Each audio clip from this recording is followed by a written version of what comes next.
Evaluate 2x squared y minus 3y squared for x equals -3 and y equals 2.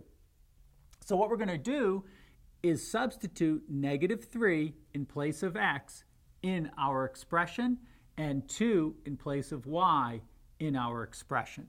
So it's going to equal 2 and then -3 squared, we're multiplying those together, times y, which is 2, minus 3 times y squared, that's 2 squared in place of y.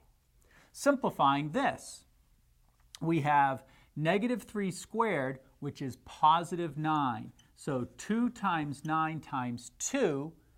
And over here we have -3 times 2 squared, which is 4.